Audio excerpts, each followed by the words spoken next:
Hello बच्चों, आज हम लोग पढ़ेंगे वॉइस के बारे में। वॉइस क्या होता है, ये कितने प्रकार का होता है, इन सभी चीज़ों के बारे में हम आज चर्चा करेंगे। तो जो भी बच्चे चैनल पे नए आए हैं वो चैनल को सब्सक्राइब कर दें और साथ ही साथ बेल आइकन के बटन को भी दबा दें ताकि नए वीडियो की नोटिफिकेशन आपको जल्द से जल्द मिले। आइए शुरू करते हैं। वाच्य। बच्चों, वाच्य किसे कहते हैं?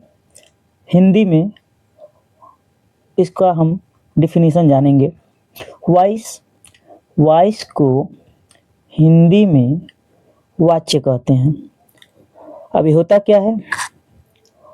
वाच्य क्रिया का वह रूप है जो यह दर्शाता है कि वाक्य में कर्ता, कर्म या भाव में से किसकी प्रधानता है। यानी कि क्रिया का वह रूप है, यह दर्शाता है कि वाक्य में कर्ता की प्रधानता है कि कर्म की प्रधानता है। और ये वॉइस के प्रकार दो होते हैं। पहला होता है एक्टिव वॉइस, जिसे हम कर्तावाच्य बोलते हैं। दूसरा होता है पैसिव वॉइस, जिसे हम कर्मवाच्य बोलते हैं। अब एक्टिव वॉइस क्या होता है, इसको जान लेते हैं, फिर जानेंगे पैसिव वॉइस क्या होता है। एक्टिव वॉइस जिस वाक्य में कर्ता की प्रधानता होती है या कर्ता को प्रधान मानकर उसका रूपांतरण किया जाता है, एक्टिव वॉइस कहलाता है। यानी कर्ता को ही प्रधान माना जाएगा, यानी उसी की बात की जाएगी। जैसे पहले एग्जाम्पल में दिया है, राम रीड्स दी रामायण। राम रामायण पढ़ता है। ठीक है, ये कौन सा रामायण पढ़ता है? राम के तरफ हम फोकस ज़्यादा कर रहे हैं।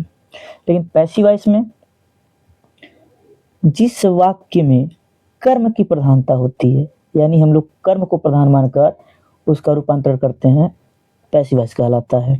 जैसे ऊपर वाला ही वाक्य है, the Ramayana is read by Ram.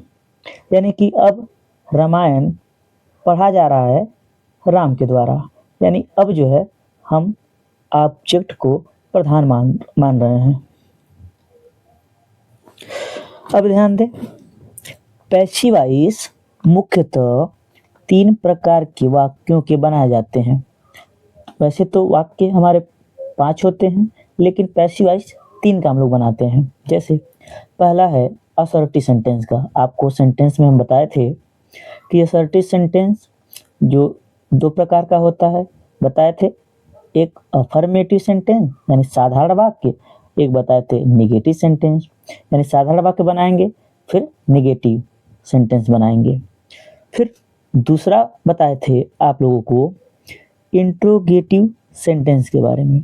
यानी इंट्रोगेटिव ये भी 2 प्रकार का होता है, यानी सहायक क्रिया से शुरू, जो हिंदी में हम लोग बोलते हैं क्या से शुरू होता है। तो हम लोग जब पैसिव वॉइस बनाएंगे तो वहाँ सहायक क्रिया से शुरू रहेगा, यानी कि डू या does, is, am are, was, were, has, have, इन सभी से शुरू रहेगा। Interrogative first type. और सेकेंड टाइप बताए थे कि WH वर्ड से जो शुरू होता है। पैसिव वॉइस में WH वर्ड से जो शुरू होता है, जैसे हु, विच, वेन, वेयर, हुम। यह इंट्रोगेटिव का दूसरा टाइप है। और जो तीसरा सेंटेंस होता है वह होता है इम्परेटिव का। जो इम्परेटिव में 3 भाग होते हैं, जैसे रिक्वेस्ट का, ऑर्डर का, एडवाइस का। इन्हीं तीनों सेंटेंस का हम लोग पैसिव वॉइस बनाते हैं। असर्टिव का बनाएंगे, असर्टिव में 2 भाग, सिंपल, निगेटिव। फिर इंट्रोगेटिव का 2 भाग बनाएंगे, एक इज, एम आर, सहायक क्रिया डू डज से शुरू, और जो दूसरा होगा प्रश्नवाचक शब्दों से शुरू होगा।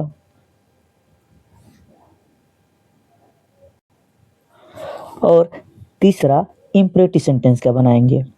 तो इन तीनों को हम लोग बनाएंगे पैसिव वॉइस में। तो आइए जान लेते हैं कितने टेंस का हम लोग पैसिव वॉइस बनाते हैं। हम केवल 8 टेंस का पैसिव वॉइस बनाते हैं। प्रेजेंट टेंस का 3 बनाएंगे, यानी प्रेजेंट टेंस का 3 कहने का मतलब present indefinite, present continuous, present perfect, यानी प्रेजेंट का 3 बनाएंगे। उसी प्रकार पास्ट टेंस का 3 टेंस बनाएंगे, past indefinite, past continuous, past perfect tense. फिर वैसे फ्यूचर का हम लोग केवल 2 टेंस का बनाएंगे, फ्यूचर इंडेफिनिट और फ्यूचर परफेक्ट। तो टोटल मिला करके 3 3 6 और फ्यूचर का 2 8, टोटल 8 का हम लोग पैसिव वॉइस बनाएंगे। आइए जान लेते हैं कौन कौन से टेंस हैं जिनको हम लोग पैसिव वॉइस में कन्वर्ट करेंगे। टेंस यानी कि एक्टिव वॉइस में टेंस और सहायक क्रिया पैसिव वॉइस में, यानी कि सहायक क्रिया को बदलना होगा।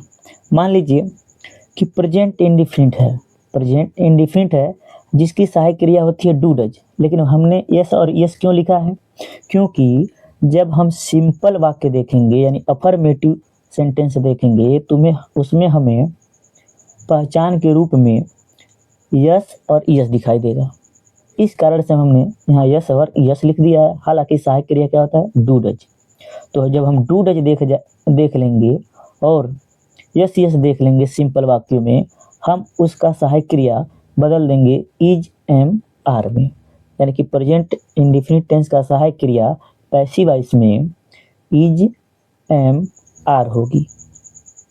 दूसरा प्रेजेंट कंटीन्यूअस टेंस, इसकी जो सहायक क्रिया होगी is am are active voice में होगी। तो हमें इसको पहचान करके हमको पैसिव वॉइस में सहायक क्रिया चेंज कर देना होगा, यानी कि पैसिव वॉइस में इसकी सहायक क्रिया क्या हो जाएगी? Is being, am being, are being हो जाएगी। अब तीसरा जो है प्रेजेंट परफेक्ट, यानी कि एक्टिव वॉइस में हमको दिखाई देगा हैज और have. Has have present perfect tense की सहायक क्रिया दिखाई देगी।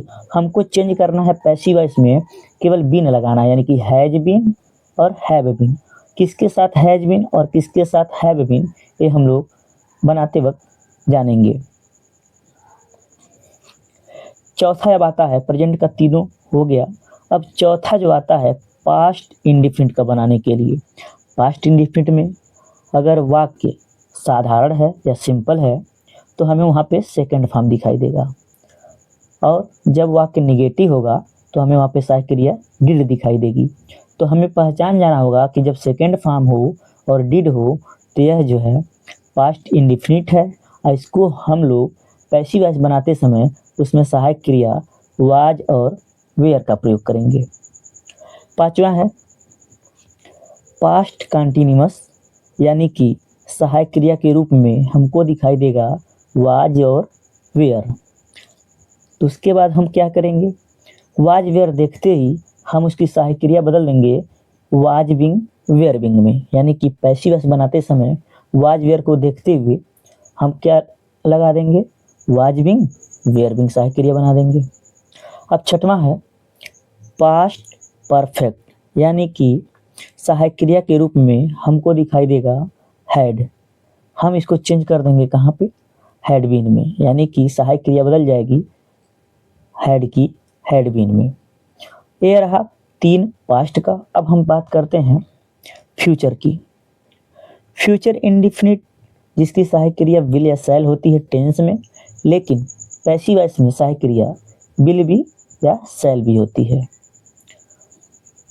8वां फ्यूचर परफेक्ट, जिसकी सहायक क्रिया होती है विल हैव शैल हैव, यानी कि एक्टिव वॉइस में हमको दिखाई देगा विल हैव और शैल हैव। तो हमें क्या करना है? उसकी सहायक क्रिया को बदल देना है। उसकी सहायक क्रिया के स्थान पे हमको विल हैव बीन या शैल हैव बीन का प्रयोग कर देंगे। क्लियर? ओके।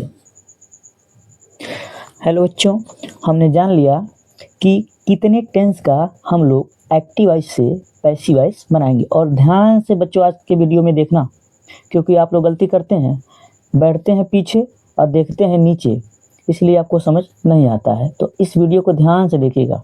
बनाने के नियम 4-5 नियम हैं, वो हर एक टेंस में लागू होगा। उस नियम को हम लोग जान लेते हैं। पहला नियम, जिन वाक्य में ऑब्जेक्ट न हो उसका पैसिव वॉइस नहीं बनता। जैसे ही स्लीप्स, वह सोता है, इसका पैसिव वॉइस नहीं बनाएंगे। क्यों? क्योंकि इसमें ऑब्जेक्ट नहीं है। यू गो टू स्कूल, इसका भी नहीं बनेगा क्योंकि इसमें ऑब्जेक्ट नहीं है। यू लाफ, आप हंसते हैं, इसका भी ऑब्जेक्ट नहीं है।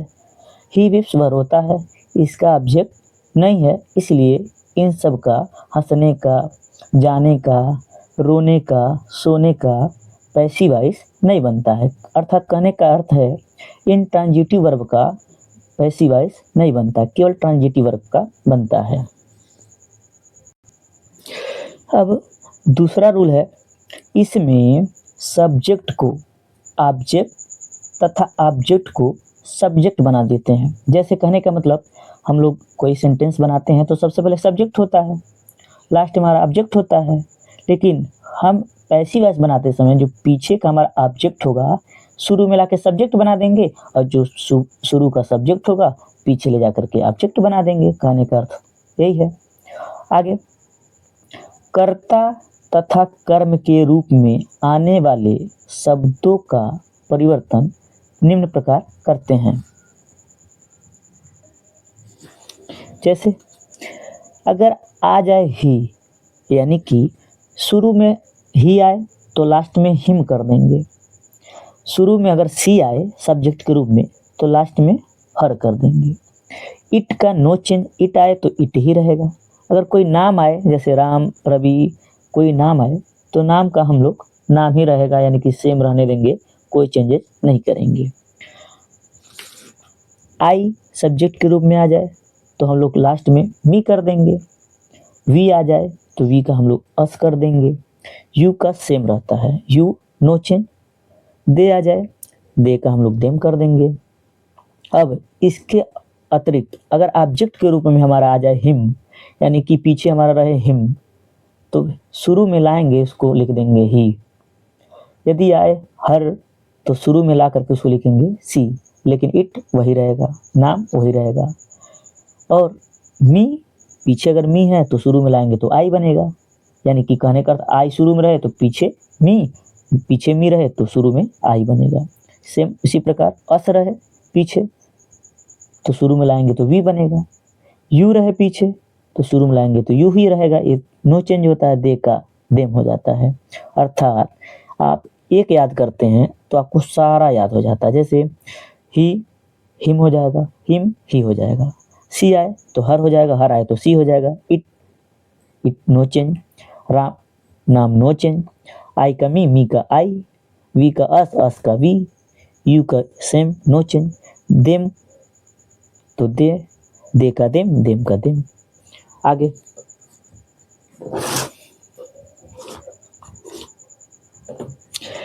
पैसिव वॉइस बनाते समय, यानी कि चौथा रूल है, इसको बहुत ध्यान से समझना। पैसिव वॉइस बनाते समय प्रत्येक टेंस में मुख्य क्रिया का थर्ड फॉर्म प्रयोग करते हैं।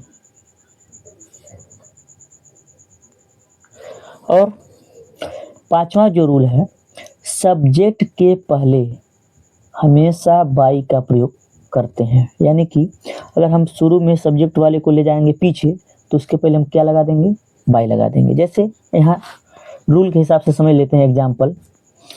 जैसे राम रीड्स दी रामायण, इसको हमने बनाया है पैसिव वॉइस के रूप में। जैसे एक्टिव वॉइस में क्या है, सब्जेक्ट, मुख्य क्रिया और ऑब्जेक्ट। तो हमने पहला रूल क्या बोला था कि इसमें जो है सब्जेक्ट और ऑब्जेक्ट और सब्जेक्ट को हम लोग ऑब्जेक्ट बना देते हैं और ऑब्जेक्ट को हम लोग सब्जेक्ट बना देते हैं इधर। तो दी रामायण को जब हम पैसिव वॉइस बनाएंगे इसका, तो दी रामायण का हम लोग शुरुआत में लिख लेंगे। यानी कि दी रामायण हमारा ऑब्जेक्ट है और रीड हमारा मुख्य क्रिया और राम हमारा सब्जेक्ट है। तो दी रामायण को हम लोग पहले लिखेंगे, यानी ये ऑब्जेक्ट जो है हमारा पहले हो जाएगा। अब इसको देख करके हम लोग सहायक क्रिया लगाएंगे। और ये बात अलग है कि हम लोग कैसे पहचानेंगे कि ये कौन सा टेंस है। हालांकि मैंने शुरू में बताया था कि यस और यस दिखाई देगा साधारण वाक्य में तो प्रेजेंट इंडेफिनिट टेंस होगा, यानी पैसिव वॉइस में। तो दी रामायण को इधर कर देंगे, एक रामायण एक पुस्तक है तो लगा देंगे इज, क्योंकि इसकी सहायक क्रिया इजमार है। तो एक वचनकर्ता के साथ या एक वचन ऑब्जेक्ट के साथ हम लोग लगाते हैं इज। रीड का थर्ड फॉर्म रीड ही होता है, यानी कि रूल नंबर 4 बताए थे आपको कि पैसिव वॉइस बनाते समय हमेशा मुख्य क्रिया का थर्ड फॉर्म यूज करते हैं, चाहे यहाँ पे कुछ भी हो, फर्स्ट पर पहला फॉर्म हो, सेकंड फॉर्म हो, चाहे थर्ड फॉर्म हो, या आईएनजी वाला ही स्वरूप क्यों ना हो, हम लोग मुख्य क्रिया का थर्ड फॉर्म यूज करेंगे। और जो शुरू का सब्जेक्ट है हम लोग पीछे ले जाएंगे, और 5वें रूल के हिसाब से यानी कि सब्जेक्ट के पहले हमेशा बाई का प्रयोग करते हैं, यानी कि सब्जेक्ट हमारा राम है तो राम को जब हम पीछे ले जाएंगे तो उसके पहले हम लोग बाई लगा देंगे। बन गया हमारा पैसिव वॉइस, यानी एक्टिव वॉइस से पैसिव वॉइस हम लोग ने बना दिया। अब आगे दूसरा एग्जाम्पल देखते हैं। ही राइट्स अ लेटर, वह एक पत्र लिखती है। इसका हम लोग पैसिव वॉइस कैसे बनाएंगे? सिंपल, ये लेटर हमारा क्या है? ऑब्जेक्ट, और ऑब्जेक्ट न पता चले तो सेंटेंस से आप प्रश्न करिए क्या और किसे। जैसे मान लीजिए ही राइट्स अ लेटर, वह एक पत्र लिखता है। हमने पूछा कौन, तो सब्जेक्ट निकल जाएगा ही, लेकिन पूछें क्या लिखता है, ठीक है, क्रिया से पूछें क्या लिखता है, ठीक है, या किसे लिखता है, ठीक है, तो निकल करके उत्तर आएगा ए लेटर, यानी कि जो उत्तर निकल के आएगा वही हमारा ऑब्जेक्ट होगा। क्या लिखता है? लेटर, तो लेटर हमारा शुरुआत में हो जाएगा, यानी कि ए लेटर। अब सीधी सी बात है, ए लेटर है तो सहायक क्रिया इज का प्रयोग करेंगे, क्योंकि हमारा ये जो वाक्य है प्रेजेंट इंडिफिनिट में है, क्योंकि एक वचनकर्ता के साथ मुख्य क्रिया में यस या ईएस लगा हुआ है। तो ए लेटर ऑब्जेक्ट को शुरुआत में लिख लेंगे, एक लेटर है इसलिए लगाएंगे इज सहायक क्रिया के रूप में। उसके बाद मुख्य क्रिया का थर्ड फॉर्म यानी राइट का थर्ड फॉर्म रिटेन, और हमारा जो सब्जेक्ट है पीछे बाई लगा करके सब्जेक्ट को हम लोग चेंज कर लेंगे, यानी ही का होता है हिम, क्योंकि मैंने अभी शुरुआत में ही बताया था ही का हिम, सी का हर, दे का देम, ठीक है। आगे तीसरा, ही कॉल्स मी, वह मुझे बुलाता है। तो मी मतलब ऑब्जेक्ट, ऑब्जेक्ट हमारा हो जाएगा इधर यानी शुरुआत में, तो मी का हम लोग सब्जेक्टिव किस इधर बनाएंगे, यानी मी का होगा आई, ठीक। इसके बाद यस यस का सीरीज है, यानी कि एक वचनकर्ता के साथ यस यस लगा है, तो हम जान जाएंगे कि ये प्रेजेंट इंडिफिनिट का सिंपल वाक्य है। तो मी का इधर बनेगा आई, आई के साथ लगता है एम सॉरी, काल का थर्ड फॉर्म होता है काल, और ही का क्या लगा देंगे? बाई हिम, यानी सब्जेक्ट और ऑब्जेक्ट को इधर उधर कर देंगे, यानी मी इधर आई के साथ एम, काल का थर्ड फॉर्म काल, ही का बाई हिम। जैसा कि हमने कहा था कि 8 टेंस का हम लोग पैसिव वॉइस बनाएंगे, जिसमें से पहला टेंस है हमारा प्रेजेंट टेंस, और प्रेजेंट टेंस में 3 टेंस का हम लोग पैसिव वॉइस बनाएंगे। पहला प्रेजेंट इंडिफिनिट टेंस, यानी कि पैसिव वॉइस हम लोग पढ़ रहे हैं, प्रेजेंट इंडिफिनिट टेंस का हम लोग बनाएंगे पैसिव वॉइस। तो जैसे हम हिंदी में पहचान बता देते थे कि जिस वाक्य के अंत में ता है, ती है, ते हैं इत्यादि आए तो हम उसे प्रेजेंट इंडिफिनिट टेंस कहते हैं। लेकिन पैसिव वॉइस में इंग्लिश टू इंग्लिश रहेगा, तो कैसे पहचानेंगे? इसका पहचानने का तरीका आसान है, यानी कि इस टेंस में यदि वाक्य, ध्यान से समझिएगा, यदि वाक्य साधारण होगा यानी कि सिंपल सेंटेंस होगा और कर्ता एक वचन का होगा, तो मुख्य क्रिया में यस या ईएस दिखाई देगा, यानी कि ही, सी, इट एक नाम रहेगा तो मुख्य क्रिया में आपको दिखाई देगा यस या ईएस। लेकिन कर्ता बहुवचन होने पर मुख्य क्रिया का फर्स्ट फॉर्म ही दिखाई देगा, ठीक है, यानी यस यस न दिखाई दे, केवल फर्स्ट फॉर्म ही दिखाई दे, और कर्ता बहुवचन का हो तो अभी हम मानेंगे कि वो प्रेजेंट इंडिफिनिट टेंस है, ठीक है। लेकिन निगेटिव से हमको कोई दिक्कत नहीं होगी, निगेटिव से हम सहायक क्रिया हमको दिखाई दे जाएगी, डू डज दिखाई दे जाएगी, तो हम जान जाएंगे, डू डज दिखाई देंगे तो हम तो पहचान जाएंगे कि हाँ ये प्रेजेंट इंडिफिनिट टेंस है। लेकिन नहीं रहेगा डू डज, तो वहाँ पे रहेगा मुख्य क्रिया में यस या ईएस लगा रहेगा, बहुवचनकर्ता के साथ नहीं लगा रहेगा, बस सीधी सी बात। और उसके बाद हम क्या करेंगे, पैसिव वॉइस जब बनाएंगे तो उस समय हम जो सहायक क्रिया होगी हमारी डू डज या यस यस लगा रहेगा वाक्य में, तो हम उसको बदल के सहायक क्रिया इज एम आर का प्रयोग करेंगे। ठीक है, अब इज कहाँ लगेगा, एम कहाँ लगेगा, आर कहाँ लगेगा, इस वीडियो में जान लेते हैं। इज जब कोई ऑब्जेक्ट एक हो या एक वचन का कोई कर्ता हो तो वहाँ पे हम लोग इज का प्रयोग करेंगे। एम का प्रयोग वहाँ करेंगे जब कर्ता केवल आई हो, तब वहाँ पे केवल हम एम का प्रयोग करेंगे। और आर का प्रयोग कब करेंगे, जब हमारा ऑब्जेक्ट दो या दो से अधिक हो या यू हो, वी हो, अस हो, यानी कि इधर लाएंगे तो वी बनेगा। दो या दो से अधिक सब्जेक्ट के साथ हम लोग क्या लगाएंगे, आर लगाएंगे। ओके क्लियर, ठीक है। बनाएंगे कैसे इसको, शॉर्ट रूप में देख लेते हैं। पहचान के रूप में हमको क्या दिखाई देगा, साधारण वाक्य में यस यस दिखाई देगा या नहीं भी दिखाई दे सकता है, और निगेटिव से डू डज दिखाई देगा, यानी डू नॉट दिखाई देगा, डज नॉट दिखाई देगा। तो हम क्या करेंगे, इसको बदल देंगे। किस में बदलेंगे, इज एम आर में।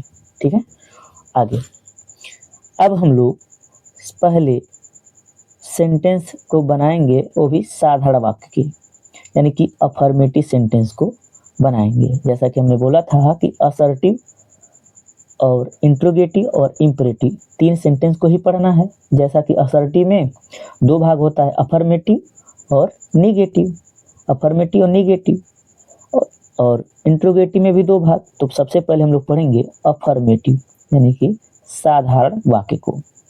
तो क्या करेंगे, जो पीछे वाला ऑब्जेक्ट होगा उसको हम लोग शुरू में ला देंगे, पीछे वाले ऑब्जेक्ट को शुरू में ला देंगे, और इसी ऑब्जेक्ट को देखेंगे कि हमारा एक वचन का है या बहुवचन का है या आई आया हुआ है। यहाँ पे अगर एक वचन आया होगा तो इज लगाएंगे, आई आया होगा तो एम लगाएंगे, बहुवचन का कर्ता आया होगा जैसे यू, वी, या दो ऑब्जेक्ट आया हुआ होगा या एक से अधिक आया होगा, वहाँ पे हम लोग लगाएंगे आर। फिर मुख्य क्रिया का हम लोग थर्ड फॉर्म कर देंगे, चाहे वो यस यस लगा हो ना लगा हो, हम मुख्य क्रिया का थर्ड फॉर्म लगा देंगे सभी टेंसों में, आठों टेंस में। फिर हम लोग शुरू वाले सब्जेक्ट को लास्ट में बाई लगा करके सब्जेक्ट चेंज कर लेते हैं, यानी कि सी रहेगा तो हर, ही रहेगा तो हिम। सिंपल। आइए एग्जाम्पल के माध्यम से हम समझते हैं। शी हेल्प्स मी, ध्यान दीजिएगा एक्टिव वॉइस दिया है, इसको हमको चेंज करना है पैसिव वॉइस में। मी का इधर सब्जेक्टिव केस होगा आई, क्लियर, और आई के साथ सहायक क्रिया इज एम आर में से क्या लगेगा, एम लगेगा, क्योंकि आई के साथ केवल एम लगता है। ठीक, और हेल्प का थर्ड फॉर्म हम लोग लिखेंगे हेल्प्ड, क्योंकि यस यस दिखाई दे रहा है तो हम इसका थर्ड फॉर्म कर देंगे हेल्प्ड, और सी का यहाँ पे तुरंत कर देंगे बाई लगा के हर, सी का बाई हर कर देंगे। क्लियर। अब दूसरा, she does it, she does it वैसे करती है, इट इधर हो जाएगा और इट के साथ क्या लगेगा, इज लगेगा। और डज जो है थर्ड फॉर्म होगा इसका डन, और सी का इधर हम लोग कर देंगे बाई लगा के हर। तीसरा एग्जांपल देखते हैं। He sings a song, a song को यानी एक गीत है इधर लाएंगे, यानी ही सिंग ए सॉन्ग, वह एक गीत गाता है, ए सॉन्ग इधर हो जाएगा। इज सिंग का थर्ड फॉर्म संग, ही का बाई हिम, यानी कि एक गीत गाया जा रहा है उसके द्वारा। ठीक है, क्लियर, ओके। आइए कुछ और एग्जांपल से समझते हैं। यू टीच मी, अब यहाँ देखिए यू बहुवचन है इसलिए मुख्य क्रिया में यस यस नहीं लगा है, तो इसका मतलब ये भी हुआ कि ये भी प्रेजेंट इंडेफिनिट टेंस है, यानी कि यस यस नहीं लगा रहा, फिर भी हम, क्योंकि हमारा कर्ता जो है बहुवचन का है इसलिए यस यस नहीं लगा है, तो हम लोग मी को इधर लाएंगे, आई बना देंगे, और आई के साथ हम सहायक क्रिया एम लगाते हैं, और टीच का थर्ड फॉर्म होता है टाट, और यू का नो चेंज यानी कि यू बाई लगा के यू लिख लेंगे। एग्जाम्पल दूसरा, ही ऑलवेज हेल्प मी, वह हमेशा मेरी मदद करता है, हालांकि करता नहीं है, ठीक है। मी का इधर हम लोग आई कर देंगे, ठीक है। आई के साथ हम सहायक क्रिया एम का प्रयोग करेंगे, ऑलवेज उसी स्थान पर रहेगा। हेल्प का थर्ड फॉर्म हो जाएगा हेल्प्ड, और ही का बाई हिम कर देंगे। Okay, clear. छठवां एग्जांपल देखते हैं। दे बीट मी का इधर आई के साथ एम, बीट का थर्ड फॉर्म बीटेन, और दे का बाई लगा करके देम कर लेंगे। ये हमारा रहा सिंपल। और यदि हमको पैसिव वॉइस से एक्टिव वॉइस बनाना होगा तो क्या करना होगा। जैसे मान लीजिए दिया है I am taught by you, अगर इसी को हम लोग एक्टिव वॉइस बनाना चाहें तो हम क्या करेंगे, बाई यू को शुरू में लाएंगे, यानी कि यू बन जाएगा, बाई हट जाएगा, यू हो जाएगा। और टाट का हम लोग टीच लिख देंगे, टाट का लिख देंगे टीच, और जो हमारा आई है उधर जाकर के मी बन जाएगा, एक्टिव वॉइस हो जाएगा, यानी कि इसका उल्टा कर देंगे तो हमारा एक्टिव वॉइस हो जाएगा। अब हम लोग देखेंगे निगेटिव सेंटेंस के बारे में पढ़ेंगे। निगेटिव सेंटेंस, हाँ, निगेटिव सेंटेंस में आपको एक चीज दिखेगी, वो क्या दिखेगी, डू या डज, यानी सहायक क्रिया एक्टिव वॉइस में आपको डू या डज दिखेगी तो हम जान जाएंगे डू डज है तो सीधी सी बात है प्रेजेंट इंडिफिनिट है, ये भी क्लियर। सेम वैसे ही बनाएंगे। ऑब्जेक्ट, इसी को देख करके इज एम आर लगाना है। एक ऑब्जेक्ट इज, आई रहे तो एम, वी यू, दे तो आर। फिर इन सहायक क्रिया के बाद हम लोग नॉट लगा देंगे। फिर मुख्य क्रिया का थर्ड फॉर्म बाई धन सब्जेक्ट। जैसे एग्जांपल देखते हैं, you do not help me, तुम मेरी मदद नहीं करते हो, तो यहाँ पे मी हमारा क्या है, ऑब्जेक्ट है, ठीक है। तो ऑब्जेक्ट को हम लोग सब्जेक्ट बनाएंगे, मी का आई, और आई के साथ एम।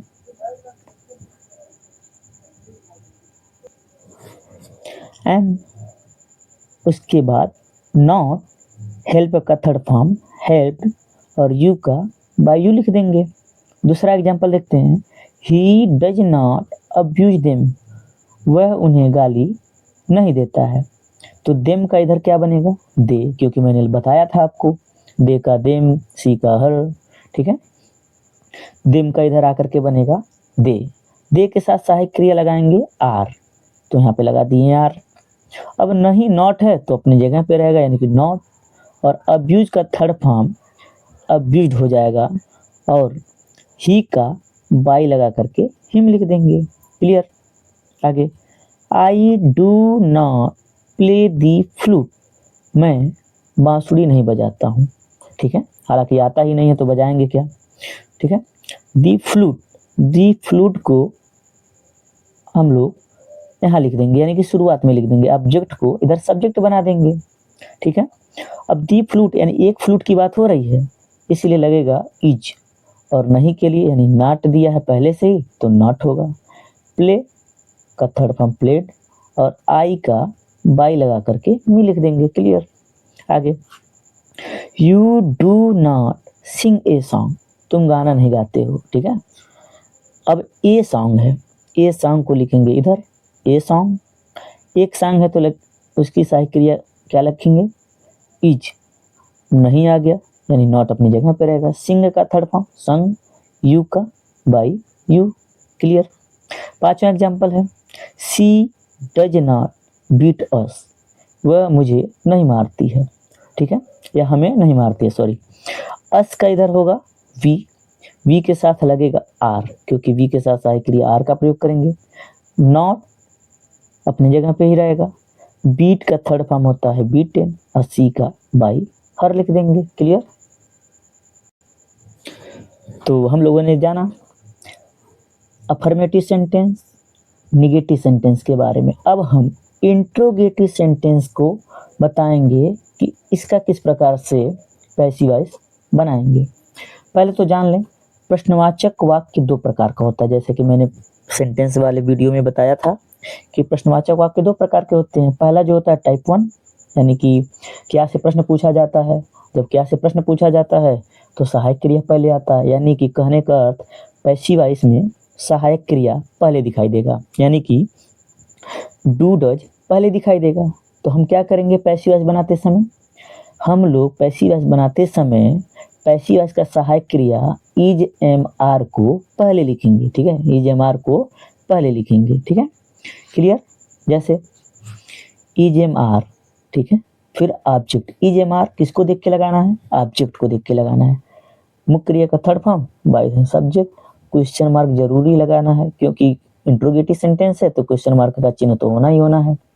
जैसे पहला है do you post a letter, क्या तुम एक पत्र डालते हो। अब देखिए डू यू, डू किसके लिए लगा है, यू के लिए, ठीक है, लेकिन हम जब डू को इज एम आर में बदलेंगे तो हम लेटर को देख के लगाएंगे, यानी कि डू बदल गया इज में। क्यों इज आया है, क्योंकि यहाँ पे हम लोग जो ऑब्जेक्ट को सब्जेक्ट बनाएंगे इधर ला करके तो इसके स्थान पे होगा इज, इज ए लेटर, ठीक है।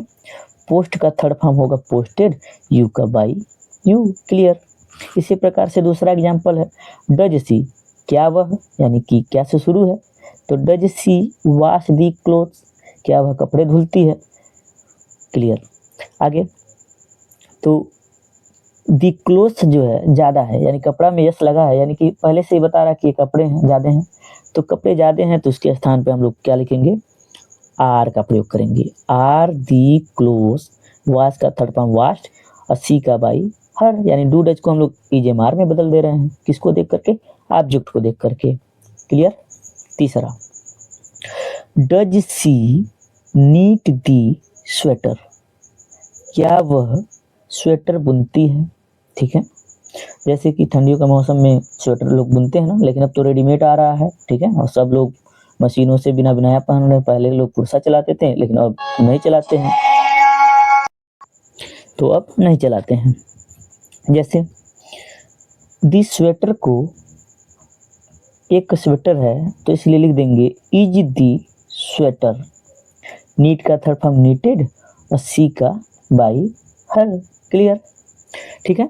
और यही इंट्रोगेटिव सेंटेंस यदि नकारात्मक हो, यदि इसमें नहीं आ जाए यानी नॉट आ जाए तो कहाँ नॉट लगाएंगे, ऑब्जेक्ट के बाद नॉट का प्रयोग करेंगे, ठीक है।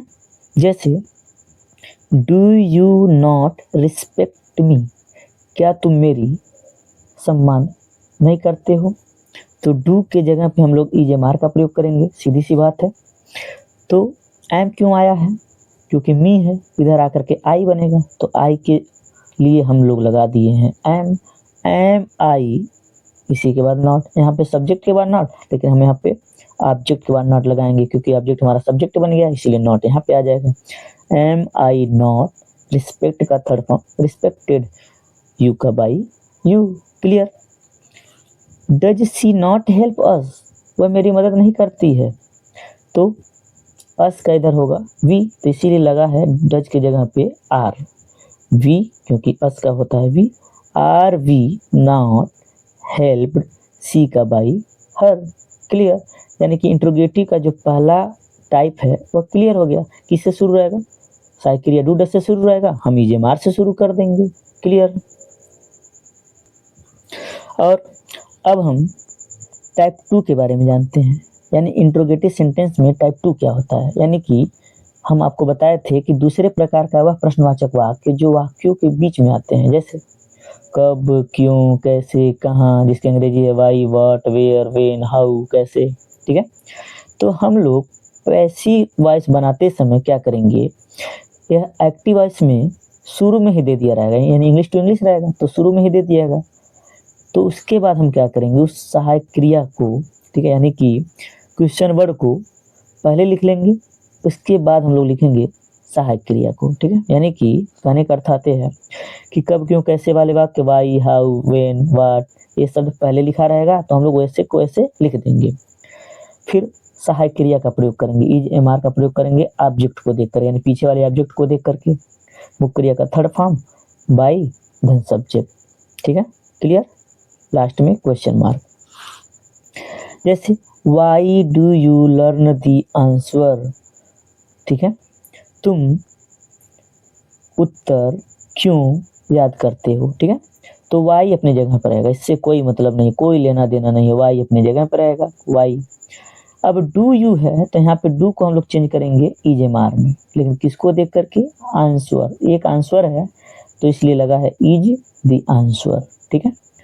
अब लर्न का जो है थर्ड फॉर्म हो जाएगा लर्नेड, यू का by you, clear.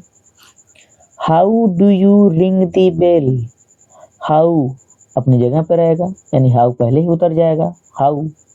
The bell, एक बेल है इसलिए लगेगा सहायक क्रिया इज, क्योंकि डू यू के लिए लगा है तो यहाँ पे इज लगाएंगे सहायक क्रिया बेल के लिए, इज दी बेल। रिंग का थर्ड फॉर्म रंग, यू का बाई यू, क्लियर। तीसरा एग्जांपल देख लेते हैं। When does she right a novel, वह उपन्यास कब लिखती है, तो व्हेन है, व्हेन अपनी जगह पर रह जाएगा व्हेन। अब डज सी, डज लगा है सी के लिए, लेकिन हम डज को बदलेंगे इज एम आर में, लेकिन इज क्यों लगा है, ए नॉवेल यानी एक नॉवेल यानी एक उपन्यास, तो लगा है इज ए नॉवेल। राइट का थर्ड फॉर्म होगा रिटेन, और सी का हम लोग तुरंत कर देंगे बाई हर। और यदि प्रश्नवाचक वाक्य जैसा कि बताया था नकारात्मक हो तो कहाँ नॉट लगाएंगे, ऑब्जेक्ट के बाद नॉट लगाएंगे। एग्जाम्पल के तौर पे समझते हैं, why do you not beat him, तो वाई अपनी जगह पर रहेगा, डू बदल जाएगा इज एम आर में, यानी कि हिम को देख करके इज हुआ है, इज ही, हिम इधर आ गया। नॉट अपनी जगह पर रहेगा, यानी नॉट यानी सब्जेक्ट के बाद, यहाँ नॉट है तो यहाँ ऑब्जेक्ट के बाद नॉट हो जाएगा। बीट है तो बीटेन, यू का बाई यू। दूसरा example, when does Ram not by the book, ठीक है, तो व्हेन, व्हेन अपनी जगह पे रहेगा, ठीक है।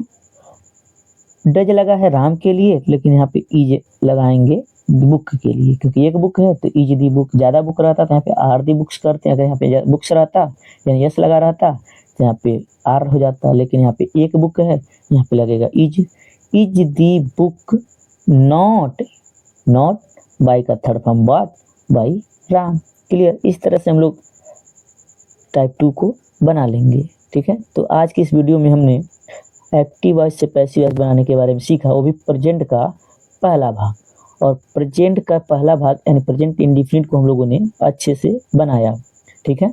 अब हम लोग प्रेजेंट कंटिन्यूअस के बारे में पढ़ेंगे आगे, ठीक है।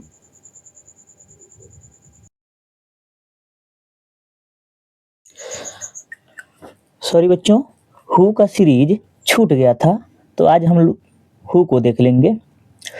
अगर एक्टिव वॉइस में हु आ जाए तो हु का क्या करेंगे, हु का करेंगे बाई हुम, उसके बाद सहायक क्रिया इज एम आर, फिर ऑब्जेक्ट, फिर मुख्य क्रिया का थर्ड फॉर्म लास्ट में लिखेंगे। जैसे हु कॉल्स यू, अब हु वाले में यदि सिंपल रहेगा तो इसमें यस लगा रहेगा, तो हम पहचान जाएंगे कि यह हमारा प्रेजेंट इंडिफिनिट ही है। तो हु का तुरंत क्या करेंगे, बाई हुम। यू के लिए लगाएंगे आर यू, काल का थर्ड फॉर्म इधर हो जाएगा कॉल्ड। दूसरा एग्जांपल देखते हैं, हु अब्यूजेज मी, हु का तुरंत क्या करेंगे, बाई हुम। मी के लिए क्या लगा देंगे, एम, मी हो जाएगा आई, और अब्यूज का थर्ड फॉर्म अब्यूज हो जाएगा। लेकिन यही अगर निगेटिव में हो तो डज नॉट दिखाई देगा हमको, यानी हु वाले सीरीज में हमको डज नॉट दिखाई देगा, और हम डज नॉट देखेंगे तो सीधी सी बात है कि प्रेजेंट इंडिफिनिट टेंस हुआ। Who does not beat you, who does not beat you, तुम्हें कौन नहीं पीटता है, तो हु का क्या कर देंगे, बाई हुम। यू इधर आ जाएगा, उसके लिए लगेगा आर यू नॉट, क्योंकि नॉट पहले से दिया है, नॉट बीट का थर्ड फॉर्म बीटेन। तीसरा एग्जांपल देख लेते हैं, who does not respect them, तो हु का क्या बनेगा, हु का हो जाएगा बाई हुम, देम का इधर आ जाएगा तो क्या होगा, दे, इसीलिए लगा है आर दे नॉट रिस्पेक्ट का थर्ड फॉर्म रिस्पेक्टेड। यह हो गया हु वाला सीरीज, हम लोगों ने सिंपल देखा। नेगेटिव देखा, इंट्रोगेटिव का दोनों भाग देखा और हु वाले सीरीज को देखा। आज की वीडियो में इतना ही।